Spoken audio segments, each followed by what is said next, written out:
होगा। बहुत हुआ माँ बहन बेटों पे अत्याचार, हम अब एक भी अत्याचार सहने के लिए तैयार नहीं है। बहनों क्या आप लोग अत्याचार सहने के लिए तैयार हो? बिल्कुल भी हम अत्याचार नहीं सहेंगे।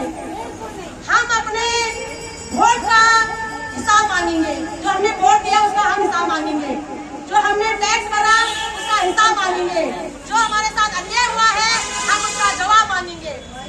ये गलतफहमी में है कि महिलाएं बोला सिर्फ डंडा झंडा उठाने के लिए होती है और महिलाओं का सिर्फ इस्तेमाल किया जाता है।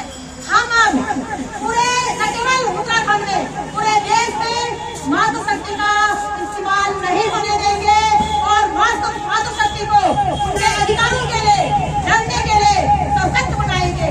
मातृशक्ति पहले से सशक्त है, थोड़ा सा अपने शक्ति को भूल चुकी है, थोड़ा सा अपने अस्तित्व के प्रति उदासीन है, लेकिन पिछले 68 दिनों से हम मातृशक्ति के दिलो दिमाग में साहस पैदा कर रहे हैं, उनकी शक्ति को जगाने की कोशिश कर रहे हैं और लगभग मेरा पूरा उत्तराखंड जाग चुका है।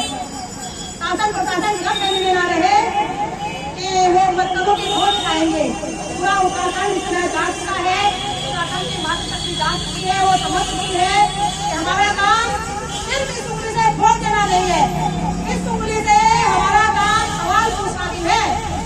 जिस उंगली से वोट दे रहे हो इस सुविधा को बता हमारा विकास क्यों नहीं हुआ, बता हमारी न्याय सुरक्षा क्यों नहीं हुई, बता आपने ठगों को हमको ठगने के लिए परमिशन क्यों दिया, बता आपने उसकी मॉनिटरिंग क्यों नहीं की, बता आपने ठगों को क्यों भगाने दिया, और आज बता आज जनता की समस्या का समाधान क्यों नहीं कर रहे हो। जवाब को आपको देना ही पड़ेगा। यदि ईमानदार से दे दोगे आपके लिए भला होगा और यदि हमें कॉलर फ्रीज करके आपसे जवाब मांगना पड़ेगा तो फिर आपके लिए गलत होगा। तो हम नहीं चाहते कि हम अपने द्वारा चुने गए जनप्रतिनिधियों को घसीट कर लाए।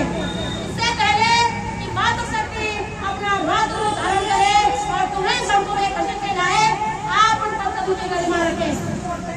ये उम्मीद करते हैं कि जनता इनके पद की गरिमा रखे। मेरे भाई बहनों, जो पद पे बैठा होता है गरिमा उसी को रखनी चाहिए। जनता का काम वोट देना, टैक्स भरना और फिर सवाल उठाना है। गरिमा रखने का काम पद पे बैठे लोगों का है।